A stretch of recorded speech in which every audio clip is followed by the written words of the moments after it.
എന്നിട്ട് എന്നോട് പറയാണ് അത് ഷാജിക്ക് നല്ലതല്ല. പേടിപ്പിക്കുക റഹീമേ എന്നെ. ഞാൻ റഹീമിനോട് പറയട്ടെ, ഈ മതളകി വന്ന ആനയല്ലേ മുഖ്യമന്ത്രി, അയാളുടെ കൊമ്പോണ്ട് കുത്തിയിട്ട് ഷാജി വീണിട്ടില്ല. പിന്നെ ആനപ്പിണ്ടത്തെ തടഞ്ഞിട്ട് വീണത് അല്ലേ? ഇനിയൊക്കെ ആനപ്പിണ്ടല്ലേ ചങ്ങായി, അയിമ തടഞ്ഞ് വീഴുവോ? മുഖ്യമന്ത്രിയെ പേടിച്ചിട്ട് വീഴാത്തവർ ആരെ നിങ്ങൾ ഭയപ്പെടുത്താൻ ശ്രമിക്കണത്? ആരെ നിങ്ങൾ ബേജാറാക്കാൻ ശ്രമിക്കണത്? ഞാൻ നിങ്ങളോട് ചോദിക്കുന്ന ഒരു ചോദ്യം, നിങ്ങൾ എന്ത് അസംബന്ധമാണ് ഇവിടെ പറയുന്നത്? എന്താ നിങ്ങളുടെ രാഷ്ട്രീയം എന്നെങ്കിലും നിങ്ങൾ പറ. നിങ്ങൾ സന്ദീപിനെ റദ്ദ് ചെയ്യുന്ന പൊളിറ്റിക്സിൽ നിന്നല്ലേ സാദിഖ് അലി തങ്ങളിലേക്ക് വന്നത്? സന്ദീപ് എടുത്ത തീരുമാനത്തെ നിങ്ങൾ ആക്ഷേപിക്കുകയാണ്. നിങ്ങൾ മനസ്സിലാക്കണം, ആ സന്ദീപ് ഇന്ന് ചോദിക്കുന്ന ഒരു ചോദ്യമുണ്ട്. ഞാൻ എന്റെ തെറ്റുകൾ തിരുത്തിയിട്ടാണ് ഞാൻ വന്നിട്ടുള്ളത്. എന്റെ പ്രീവിയസ് എക്സ്പീരിയൻസ് മായ്ച്ചു കളയാൻ ശ്രമിക്കണില്ല. ഞാൻ അങ്ങനെയൊക്കെ ആയിരുന്നു, പലതരത്തിൽ ഞാൻ പെരുമാറിയിട്ടുണ്ട്. പക്ഷെ അത് ശരിയല്ലെന്ന് ഞാൻ ഇപ്പോൾ തീരുമാനിക്കുന്നു. ആ തീരുമാനത്തെ ശ്ലാഘിക്കാൻ, ആ തീരുമാനത്തെ ഉൾക്കൊള്ളാൻ നമുക്ക് കഴിയണ്ടേ? അതല്ലേ ചെയ്യേണ്ടത്? അത് ഒരു ഫാഷിസ്റ്റ് കാലത്ത്. ഞാൻ വിശ്വാസികളോട് ചോദിക്കട്ടെ, എന്താണ് ഈ തൗബ എന്ന് പറയുന്നത്? എന്താണ് ഈ തൗബ എന്ന് പറയുന്നത്? തൗബ സ്വീകരിക്കാൻ ബാധ്യതയില്ലേ? അതല്ല, നിങ്ങൾക്ക് അതിന് അർഹതയില്ലെന്ന് പറയാൻ നമുക്ക് ആർക്കാണ് അവകാശമുള്ളത്? എന്നിട്ട് ആ മനുഷ്യൻ വരുമ്പോ കമ്മ്യൂണിസ്റ്റുകാരൻ പോട്ടെ, ഒരു സമുദായ പത്രത്തിന്റെ പള്ളികളിൽ നിന്നും മീറാബുകളിൽ നിന്നും പിരിച്ചുപോയി ഉണ്ടാക്കിയ ഒരു പത്രത്തിന്റെ ഫ്രണ്ട് പേജിൽ ആ സന്ദീപ് നായരെ ആക്ഷേപിക്കാൻ വേണ്ടി ഫോട്ടോ കൊടുത്തിട്ട് ട്രൗസർ ഇട്ട് നിൽക്കുന്ന RSS കാരന്റെ ഫോട്ടോ കൊടുക്കുക തെരഞ്ഞെടുപ്പിന്റെ തലേ ദിവസം അല്ലേ? ഇതാണോ ഇത് ന്യായമാണ്? എന്നിട്ട് ആ സന്ദീപ് എന്ന് പറയുന്ന കാര്യമുണ്ട്, നിങ്ങൾക്ക് ഖലീഫ ഉമറിന്റെ ചരിത്രം അറിയില്ല. അങ്ങനെ പറയുമ്പോഴേ മുതലക്കോളത്തുനിന്ന് ദീൻ പറയേണ്ടത് ഞങ്ങളാണെന്ന് അറിഞ്ഞതും കാര്യമില്ല. സന്ദീപ് പറയേണ്ടപ്പോ സന്ദീപും പറയും. പറയേണ്ട ചരിത്രമാണെങ്കിൽ, കേൾക്കേണ്ട ചരിത്രമാണെങ്കിൽ സന്ദീപിന്റെ വായിൽ തന്നെ കേട്ടു പഠിക്കേണ്ട ഗതികേട് നിങ്ങൾക്കുണ്ടായതിൽ നാണിച്ചു തലതാഴ്ത്തണം. നിങ്ങൾ മനസ്സിലായങ്ങള്? നാണിച്ചു തലതാഴ്ത്തണം.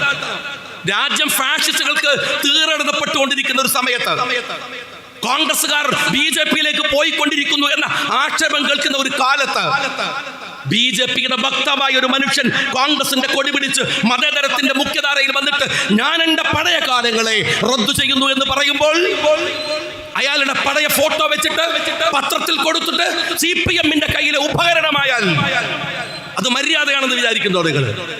അത് മാന്യതയാണെന്ന് വിചാരിക്കുന്നുണ്ടോ നിങ്ങൾ? അങ്ങനൊക്കെ വിചാരിച്ചാല് നിങ്ങൾ മനസ്സിലാക്കേണ്ട ഒരു കാര്യമുണ്ട്. ഈ മുഖ്യമന്ത്രിന്റെ ഒരു ഫോട്ടോ വെച്ചിട്ടില്ല ആ സ്ഥാനാർത്ഥി, LDF-ന്റെ സ്ഥാനാർത്ഥി. വെച്ചാൽ ഉള്ള വോട്ട് കൂടി പോകുമ്പോൾ പേടിച്ചിട്ട് മാറ്റി വെക്കാൻ. എന്റെ പോയത്തക്കാരെ ദേശാഭിമാനിയിൽ പോലും അങ്ങനെ ഒരു പരസ്യം കൊടുത്തിട്ടില്ല. മനസ്സിലായി? ഞങ്ങൾ ദേശാഭിമാനി ആൾക്കാർ വിശ്വസിക്കൂലെന്ന് ദേശാഭിമാനിക്കും CPM-നും നല്ലോണം അറിയാം. നിങ്ങളെ പാവം മനുഷ്യർ വിശ്വസിക്കുമെന്ന് ജനങ്ങൾക്ക് തോന്നിയത് കൊണ്ട് നിങ്ങളുടെ വിശ്വാസത്തിന് തന്ന വിലയാണ് ആ പരസ്യത്തിന്റെ വില എന്ന് നിങ്ങൾ മനസ്സിലാക്കിക്കോ. പള്ളികളിൽ നിന്ന് പിരിച്ചുണ്ടാക്കിയ ഒരു സ്ഥാപനമല്ലേ, അതിനൊരു ക്രെഡിബിലിറ്റി ഉണ്ടാകുമെന്ന് തെറ്റിദ്ധരിച്ചു പോയിട്ട് ഉണ്ടാക്കിയ വിശ്വാസ്യതയാണ്. അതിനെയാണ് വിറ്റ് തൊലക്കുന്നത്, അതിനെയാണ് വിറ്റ് തൊലക്കുന്നത്. മര്യാദയാണോ ഇത്? ഇതൊക്കെ പറഞ്ഞാൽ പേടിപ്പിക്കുക, അതാണ് അനങ്ങിയാ പേടിപ്പിക്കുക, പേഴ്സണലായിട്ട് മെസ്സേജ് ആക്കുക.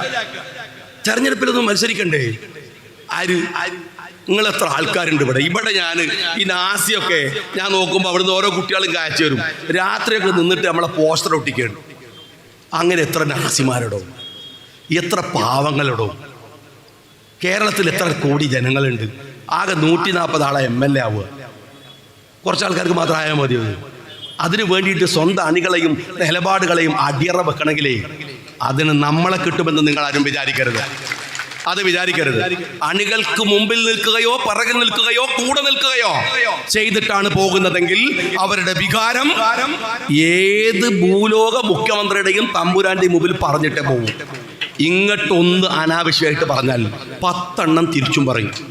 ബഹുമാനമൊക്കെ കൊടുത്താൽ മാത്രം കിട്ടുന്ന സാധനമാണ്. എല്ലാവരോടും പറയാണ്.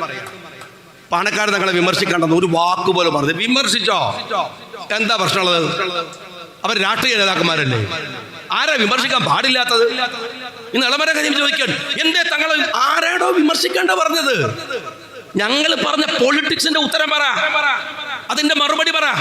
ഒറ്റ കാര്യമുണ്ട്, പേടിപ്പിക്കരുത്. ഞാൻ പറയാണ് വോട്ട് കിട്ടിയേ തരൂല, വോട്ട് തരാണ്ട് തോപ്പിച്ചാളൂ. ഞാൻ 3.5 കൊല്ലായിട്ട് അഴീക്കോട് തോറ്റിട്ട് എൻ്റെ വീട്ടിൽ കഞ്ഞൊന്നും കുടിക്കാണ്ട് ഇടങ്ങേറായിട്ട് നിൽക്കണം അല്ലേ. അതിൻ്റെ മുമ്പോ ഒരു 10-40 കൊല്ലം ഞാനേ ആകെ കഷ്ടപ്പെടുന്നു. MLA അല്ലേലും എടോ, MLAയും മന്ത്രിയുമാവുന്നത് ജീവിതാഭിലാഷമാണ് എന്ന് വിചാരിക്കുന്നത് എൻ്റെ വളാഞ്ചേരിക്കാരൻ്റെ അടുത്ത് പോയിട്ട് നീ സംസാരിക്ക്. ഷാജിൻ്റെ അടുത്ത് വരരുത്. എത്ര പാവങ്ങളെടോ ഈ പാർട്ടിയിൽ. അവരൊക്കെ MLA, അവരൊക്കെ കൗൺസിലറാ, അവരൊക്കെ പഞ്ചായത്ത് മെമ്പറാ. അതാണോ ജീവിത ലക്ഷ്യം? അതൊക്കെ ഈ വഴിയിൽ നടക്കൂ. ഇനി അതല്ലെങ്കിൽ ഞാൻ ചോദിക്കട്ടെ, പാർട്ടിക്ക് മത്സരിക്കാൻ പറഞ്ഞു. ഇത് അടുത്ത തവണയും പാർട്ടി മത്സരിക്കാൻ പറയണം, എന്നിട്ട് ആ മണ്ഡലത്തിൽ പോകണം. അവിടുത്തെ ആൾക്കാർ നിങ്ങൾ പറയുന്ന കഥയൊക്കെ വിശ്വസിക്കണം, എന്നിട്ട് തോപ്പിക്കണം. ഇതും വിചാരിച്ചിട്ടേ കുറ്റിപ്പുറത്ത് പുഴണ്ടെന്ന് വിചാരിച്ചിട്ട് ഇവിടുന്ന് തന്നെ മുണ്ടും കെട്ടി നടക്കാം. നിങ്ങൾ വേറെ ആളെ നോക്കേ കൈമാരെ, വേറെ ആളെ നോക്ക്. ആരെ നിങ്ങൾ പേടിപ്പിക്കണത്?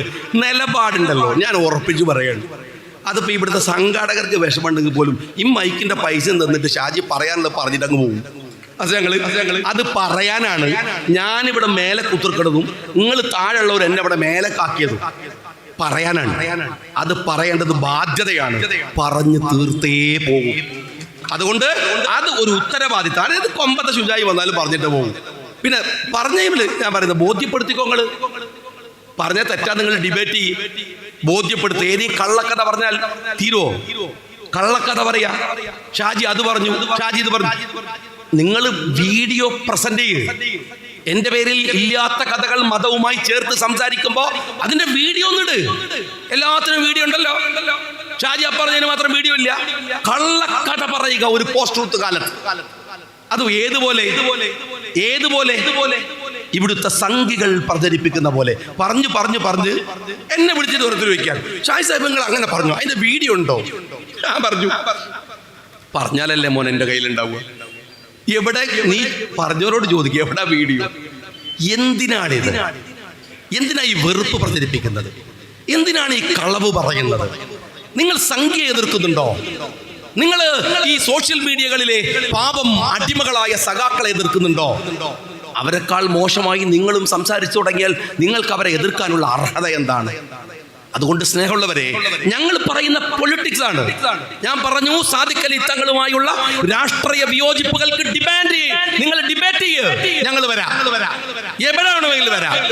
കാസർഗോഡ് മുതൽ തിരുവനന്തപുരം വരെ ജമാഅത്തെ ഇസ്ലാമി, SDPI, PDP തുടങ്ങിയ സംഘടനകളുമായി രാഷ്ട്രീയ സഖ്യമുണ്ടാക്കിയത് ആരെന്ന് നമുക്കൊരു കണക്കെടുപ്പ് നടത്താം. നിങ്ങൾ വാ, എന്നിട്ട് ഡിബേറ്റ് ചെയ്യാം. അതല്ലാതെ ആക്ഷേപിച്ചിട്ട് നാവ് വായിലിട്, എന്താണ് മിണ്ടാതെ വീട്ടിൽ പോ എന്നൊക്കെ പറഞ്ഞാലേ അതിനൊക്കെ കുറച്ച് മെനക്കെടുണ്ടാവും. അതൊന്നും നടക്കണ കാര്യമല്ല. ഒറ്റ കാര്യം ഞാൻ പറഞ്ഞപ്പോൾ പറഞ്ഞു അതൊരു അൺപാർലമെന്ററി വാക്കാണ് മുഖ്യമന്ത്രിയെ കുറിച്ച് പറഞ്ഞതെന്ന് പറഞ്ഞു. ഞാൻ പറഞ്ഞു അങ്ങനെയല്ല. നിങ്ങളുടെ വെളുത്ത മുണ്ടിനടിയിൽ RSSന്റെ കാക്കി ട്രൗസർ ഉണ്ട്. അത് ജനങ്ങളുടെ മുമ്പിൽ കാണിച്ചു കൊടുക്കുമെന്നാണ്. ആ ബാധ്യത നിർവഹിച്ചുകൊണ്ടിരിക്കുന്നുണ്ട്. ഏകദേശം നിങ്ങൾക്കത് മനസ്സിലാവുന്നുണ്ട്. അതുകൊണ്ട് എല്ലാവരെയും അഭിവാദ്യം ചെയ്തുകൊണ്ട് നിർത്തുന്നു. ജയ് ഹിന്ദ്.